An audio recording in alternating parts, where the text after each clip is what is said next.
You're listening to Season 7 of Bionic Planet, now brought to you by Verra, the world's most widely followed environmental standard.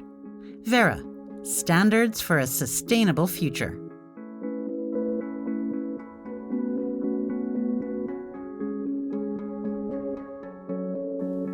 A friend of mine, after losing a jiu-jitsu tournament, praised her opponent. Fighting her was like grappling with air, she said. There was nothing to get hold of. I felt the same grappling with science deniers back in the day, not because they're nimble, they're not, but because they don't play fair. Liars lie, and we all make mistakes, but science deniers are more diabolical. Instead of simple lies, they deploy half-truths and innuendo, not necessarily distorting their facts, but embedding them in false narratives, often by building half-truths on half-truths with long strings of rationality between them. In the hands of a skilled denier, half-truths are like signposts spaced a few miles apart, each of which takes you just a half step off course. That might not sound like much, but if 10 are lined up with skill and spaced along familiar-looking roads, you'll find yourself a lot more than 5 steps from reality. Whack-a-mole doesn't work against half-truths and innuendo. Context does, and that's what I've tried to provide in this 3-part series. First, with a look at past media failures in episode 75, then with a history of natural climate solutions in episode 76, and now, in this episode, with a look at the tropes of science denial, drawing heavily on the work of Mark and Chris Hufnagel.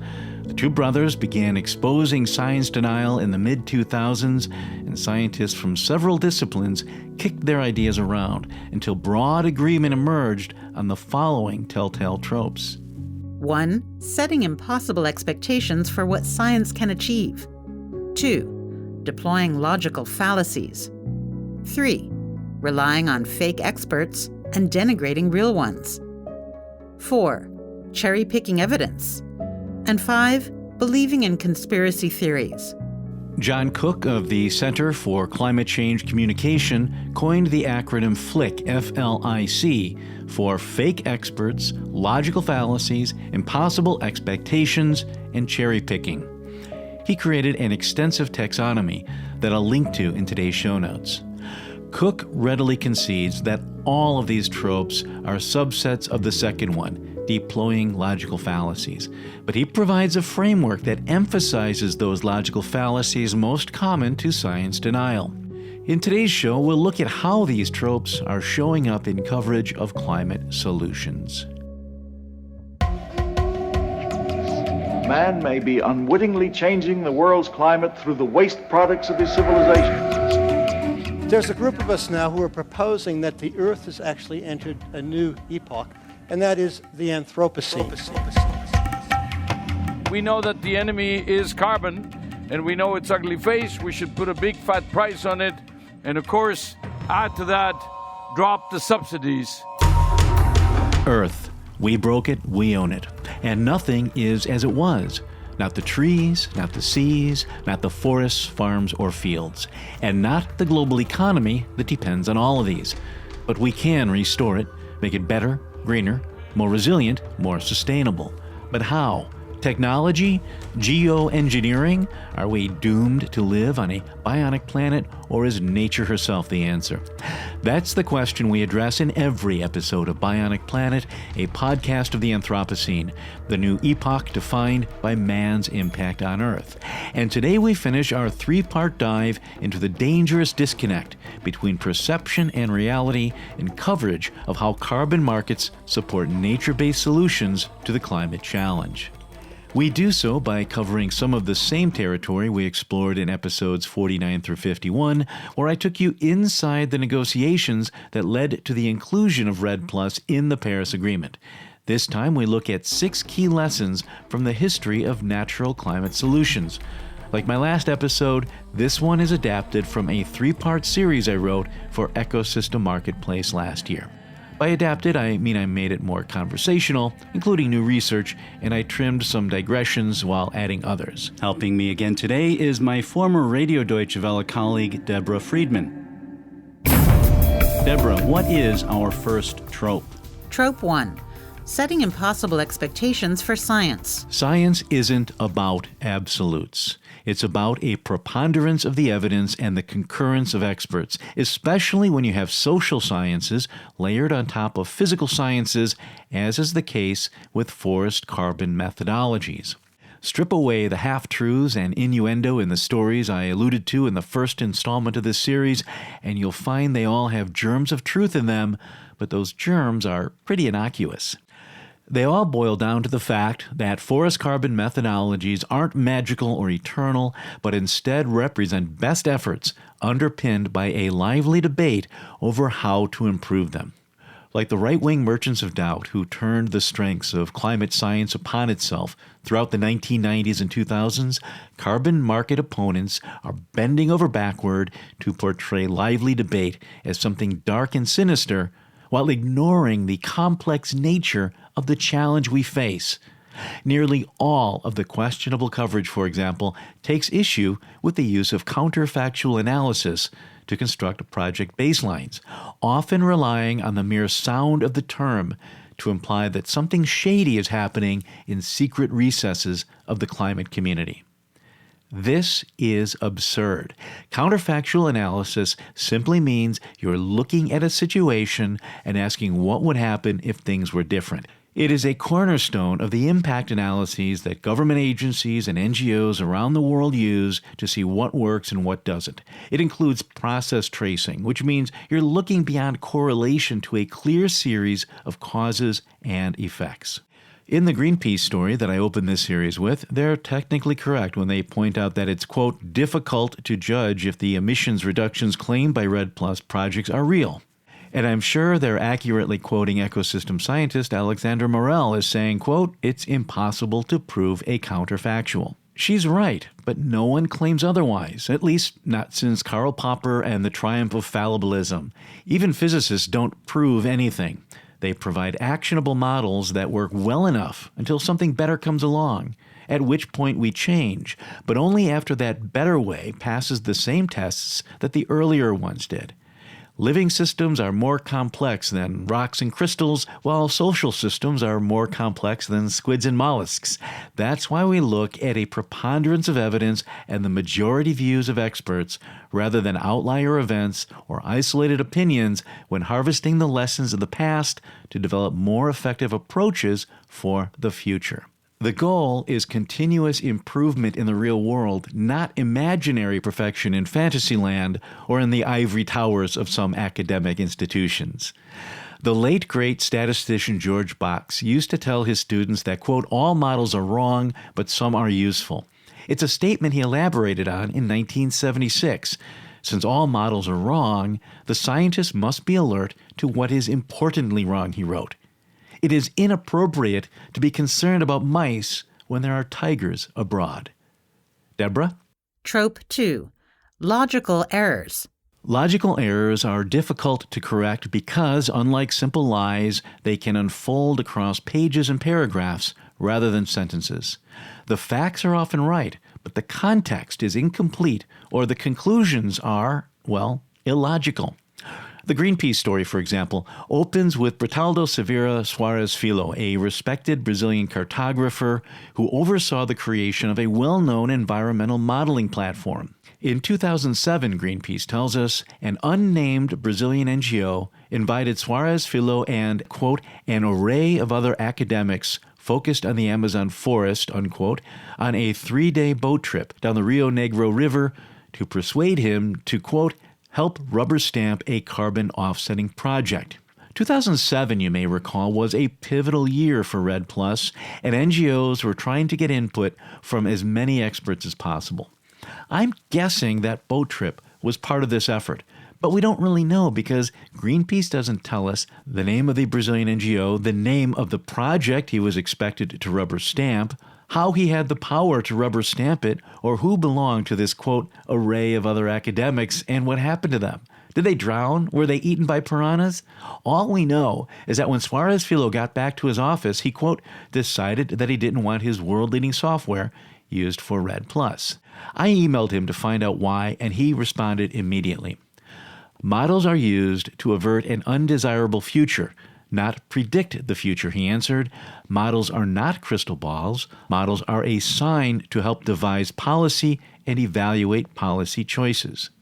That's not a controversial statement, and most of the people developing REDD Plus projects would agree with it, even if they disagree with Suarez-Filo's conclusions on REDD Plus.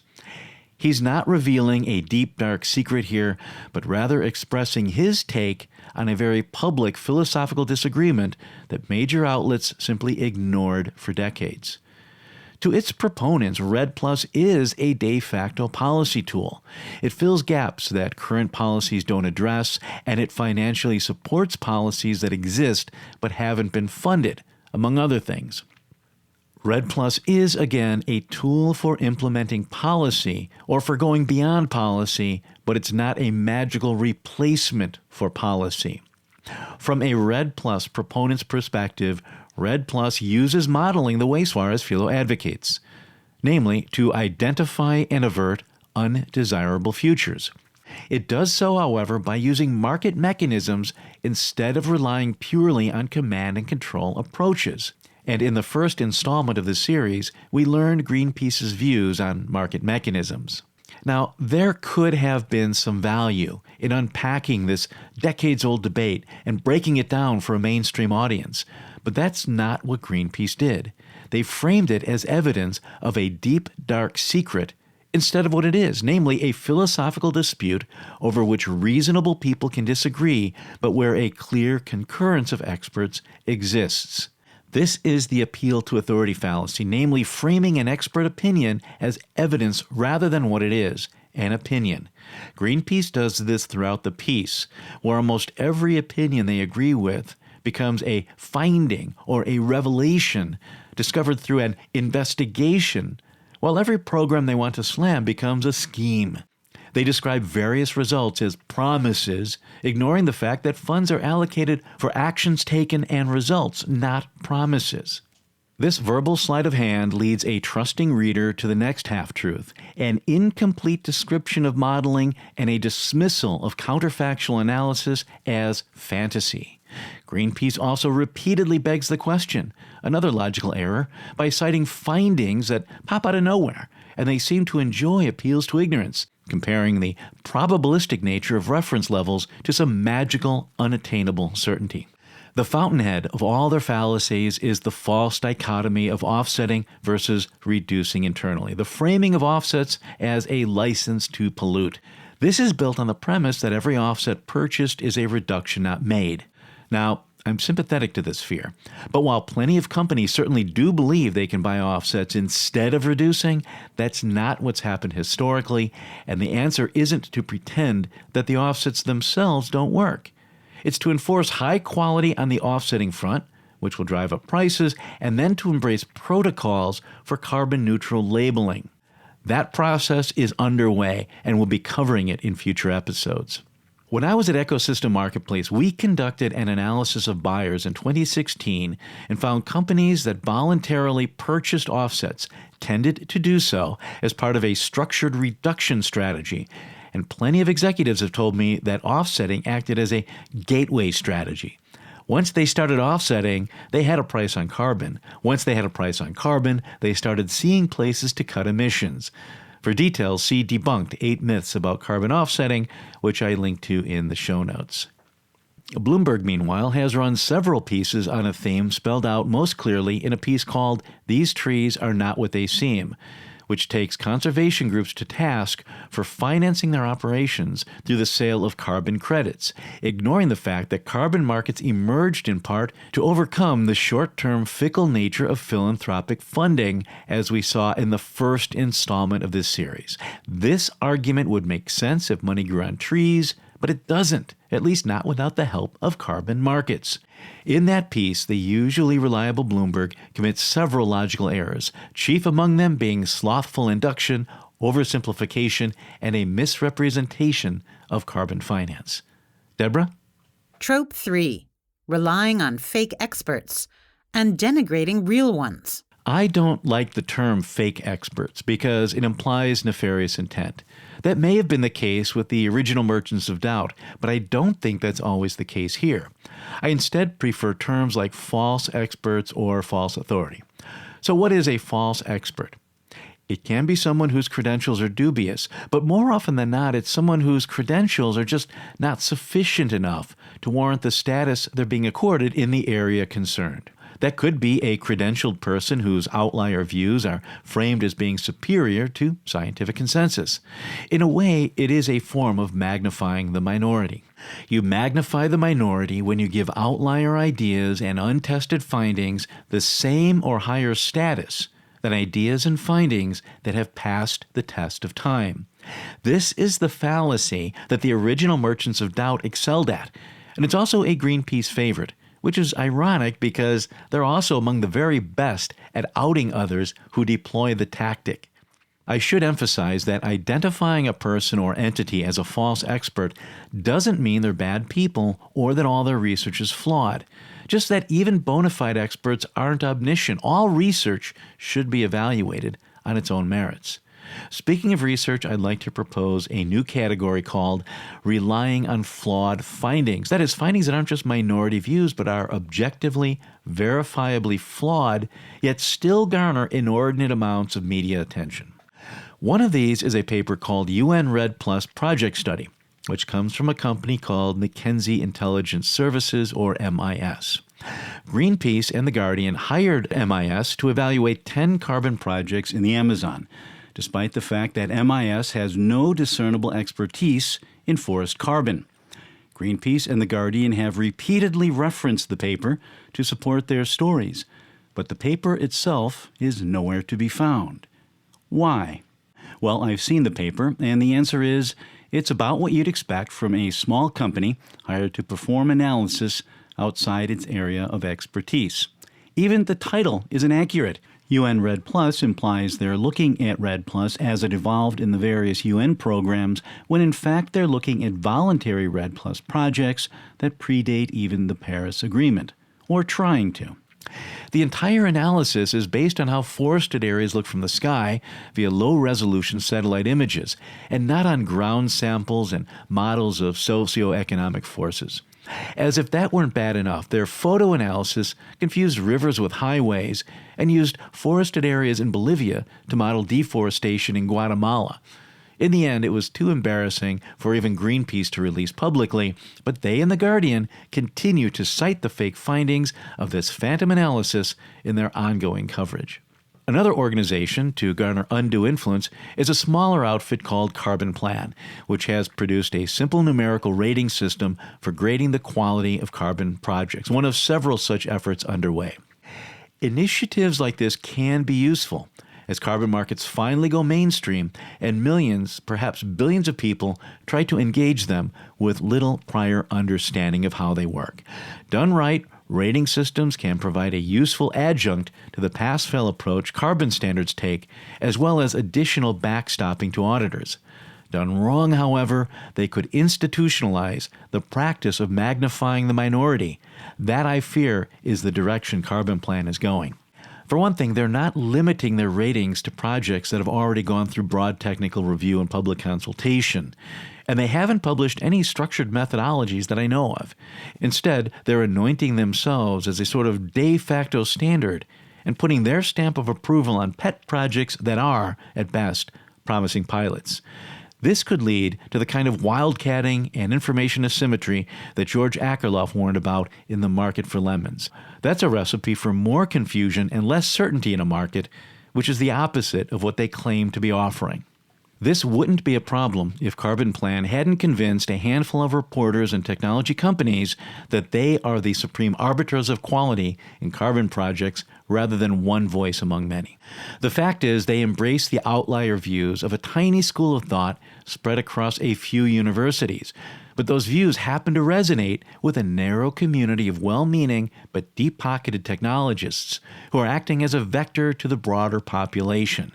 In elevating Carbon Plan above the overwhelming majority of experts, These entities are magnifying the minority in a dangerous and destabilizing way. Specifically, Carbon Plan embraces immediate adherence to pure additionality and pure removals, which I'll try to summarize simply based on their published opinions. Pure additionality, as their policy director seems to see it, means carbon finance shouldn't be used to support activities that do more than just lock up carbon, on the premise that it's hard to disentangle the carbon benefit from the other benefits. Pure removals means they believe carbon finance should only be used to pay for activities that pull carbon from the atmosphere and inject it into the ground, not those that reduce emissions. Carbon Plan also argues that nature won't deliver permanence, but that untested technologies will, despite reams of evidence on the permanence of natural systems and a dearth of evidence on untested technologies, and the fact that urgency is more important than permanence right now. So why is this a problem? After all, everyone agrees we need to end up at the state of pure removals once we've reduced emissions as deeply as possible. That's the end game, as we saw a few episodes back. It's what the whole net zero movement is all about. The problem is we're not there yet. If we ignore reductions in the present, we'll face impossible removals in the future, as we saw in the second installment of this series. It's great that technologists are pumping money into technological removals, and we should certainly encourage them to keep that work going. But Carbon Plan's purist approach dismisses existing practices that drive emissions down now. This will take us further away from net zero if everyone follows it. Their additionality argument also makes little sense. First, complexity isn't a reason to avoid something. And second, additionality gets simpler and simpler as prices rise, which they're doing now. Indeed, there's plenty of research showing what kinds of interventions become feasible at higher price points, which further demonstrates their additionality. And I'll have one of the researchers involved in that on in a few weeks. By ignoring all of these dynamics, however, Carbon Plan gives high ratings to unverified, unvalidated offsets from tech darlings like Charm Industrial, while giving low marks to offsets generated under transparent but more complex methodologies that were developed through extensive technical review and public consultation. That's not to belittle Charm, which you can find online, or their geosequestration approach, or the technologists who've belatedly awakened to the enormity of this challenge. We need to constantly be testing new approaches, and I laud companies like Stripe that are willing to finance new ideas at the pilot phase. It's wrong, however, to unilaterally anoint this one as ready for prime time, especially if you're dismissing hundreds of others that really are. If Charm's approach really is ready for prime time, meaning if it's mature enough to warrant the uber-high rating that Carbon Plan is giving it, they should write up a methodology and submit it to one of the carbon standards. Then it can go through the ringer of peer review and public consultation, where bona fide experts can pick it apart and suggest improvements, and broader stakeholders can then provide additional feedback. I'd love to see them do that and succeed. It would be great for the world, and if they've secretly taken steps in that direction, I applaud them.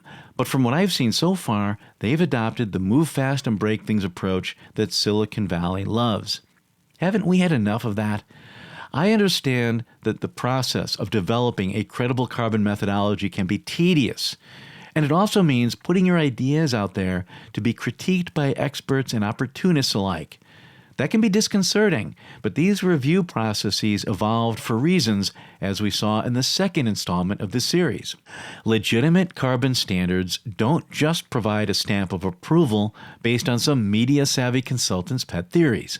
They provide a forum through which entities that want to produce a methodology can do so by exposing their ideas to bona fide experts in a formal process of technical review and then passing it out for public consultation and updating as new findings emerge.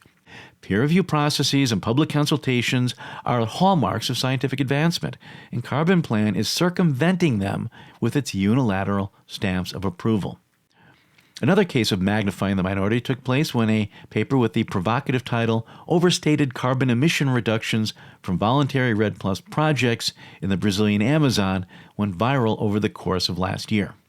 It came out in 2020 and proposed the use of a popular social impact tool to evaluate project baselines. The authors look at deforestation rates in several forested areas and create synthetic deforestation rates to serve as proxies for what would have happened if the project hadn't come into existence.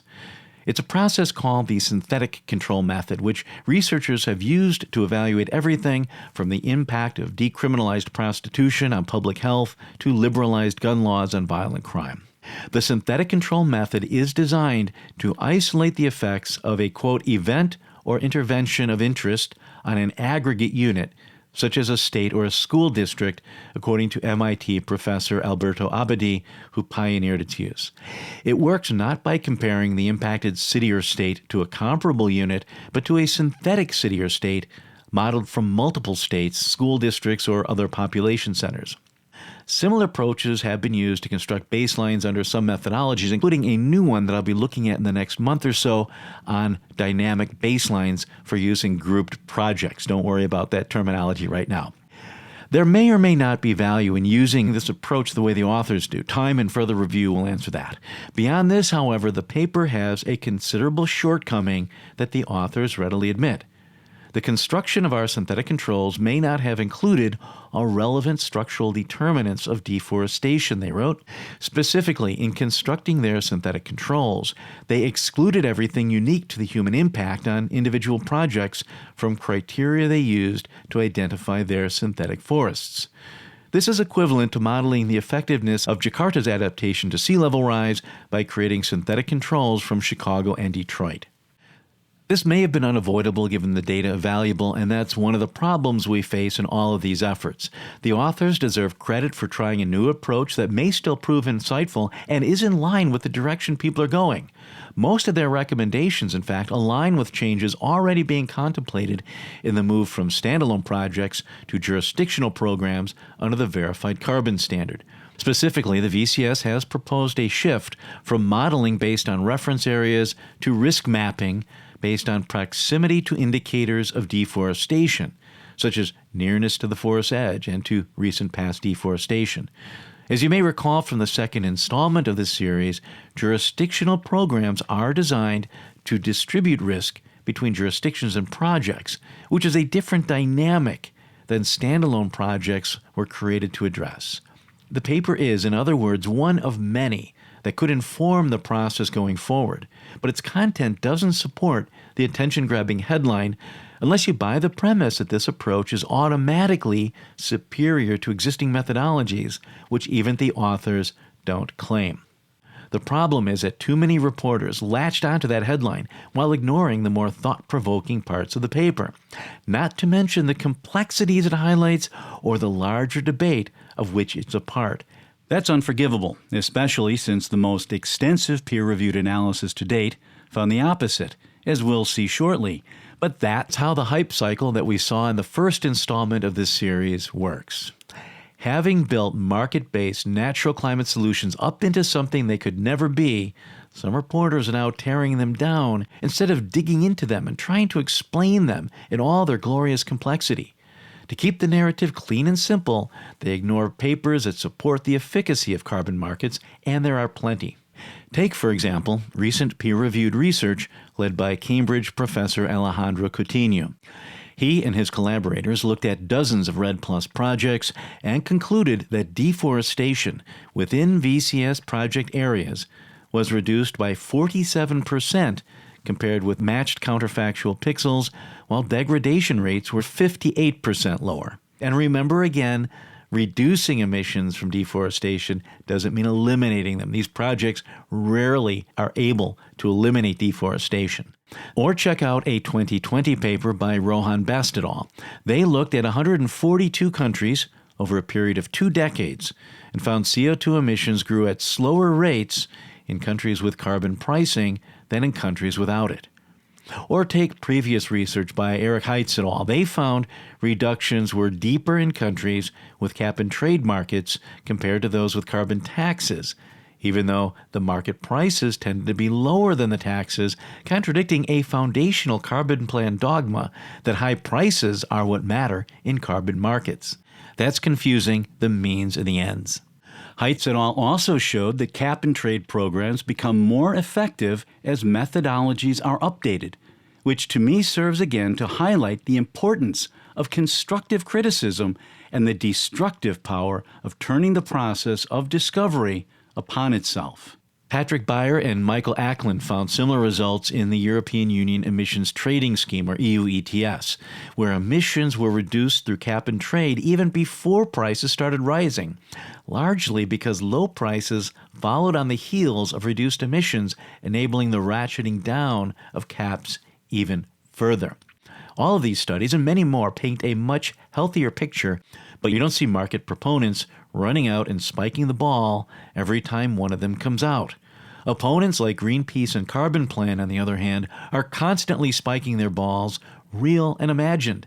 That's not a hallmark of honest inquiry. It's a hallmark of our next trope. Deborah? Trope 4. Cherry-picking evidence. A related tactic, and another favorite of Greenpeace et al., is cherry-picking, or the practice of selecting only those findings that support your bias. In efforts as complex as forest carbon projects, there are plenty of cherries to pick in the form of community members who oppose a given project and receive inordinate attention despite expressing clear outlier views, or parts of a project that went sideways while the overall effort succeeded. The defense, of course, is to focus on the big picture and a clear preponderance of the evidence, although that can be difficult if the cherries were cleverly picked and packaged. For a look at systemic cherry-picking, I'll stick with Carbon Plan and the research they submitted to ProPublica and the MIT Technology Review, which summarized their work in a piece that ran under this headline: "The Climate Solution Actually Adding Millions of Tons of CO2 into the Atmosphere." The paper focuses on the California Air Resource Board's methodology for improved forest management, or IFM, which lets project developers create baselines based on business-as-usual practices, meaning landowners can generate credits by doing more than what's considered common practice without doing the kind of modeling I described in the second installment of this series. The methodology arose to prevent aggressive harvesting on thousands of small family forests, hundreds of which change hands every year, and it's designed to lock those forests up under sustainable harvesting regimes for a century. I won't weigh in on the actual methodology other than to say it evolved for reasons that critics ignore and which are laid out in the reams of public consultation that were submitted at the time. Much of this is even summarized in a court decision that resulted from a failed challenge, and you'll find a link to that in the show notes. In its paper, Carbon Plan zeroes in on the way projects estimate the amount of excess carbon that projects keep in trees. Specifically, the California Air Resource Board lets developers use the U.S. Forest Service's Forest Inventory and Analysis Program, that's called FIA for short, which is based on random samples of forest plots across the landscape. Unfortunately, the FIA didn't have enough plot points to generate the degree of certainty required for carbon inventories, so CARB created what they call super sections of forest that contain enough plot points to reach this. The problem is that some of the super sections cover areas where one type of tree gives way to another type of tree, meaning that some parts will have higher carbon stocks than others, and some projects will end up getting credit for more carbon than they actually sequester. This shouldn't happen, and there's value in calling attention to it, but the authors ignore a remedy that CARB applied while implying that this anomaly exists across the entire program, which it does not. This is the cherry-picking part. They zoomed in only on those areas where they knew the anomaly would show up and found that some of the projects probably did get too much credit. They also, however, found that others got too little, and then they declared the entire program a failure. The paper has lots of other problems as well. The authors back up their claims, for example, by pointing out that an inordinate number of projects end up barely achieving the objectives needed to turn a profit, which to them means the game is rigged. This is silly because the program is designed to achieve exactly those results. On top of all this, they mention in passing that they were using the most recently available FIA data to critique old baselines, ignoring the fact that ARB will be updating its program to incorporate that data soon and may already have done so. Remember, I wrote this a while back. One of my great frustrations is that reporters ignore public consultation, which accompanies all of the incremental improvements these standards are constantly making. Some of the comments are technical and wonky, but most are accessible. These public consultations are like ready-made stories. Real experts have weighed in on both sides of the issue. Reporters and organizations interested in a better world can engage in and amplify this process, not circumvent it by bringing pet theories to a vulnerable population without providing the context they need to understand it. That's not how the process works, and it's not how methodologies improve. It's how they get blown up. Deborah? Trope 5, believing in conspiracy theories. At the root of all the unwarranted critiques, as opposed to the legitimate ones, is a belief that hundreds of biologists, foresters, economists, anthropologists, indigenous leaders, and entrepreneurs have spent 40 years conspiring to create a rigged system that exists to give big oil a license to pollute. It's the very essence of a conspiracy theory, because there's no evidence this is the case, and plenty of evidence it isn't. None of this means markets are perfect or that big oil is going to transition into clean energy without pressure from above and below. It means there are advantages and disadvantages to every approach, but they all fit together like the pieces of a giant jigsaw puzzle. One advantage of well-run markets is that imperfections are pushed into the open, but that can easily become a liability if we let people exploit it to muddle public discourse instead of raising it to the level it must be if we're to meet the climate challenge.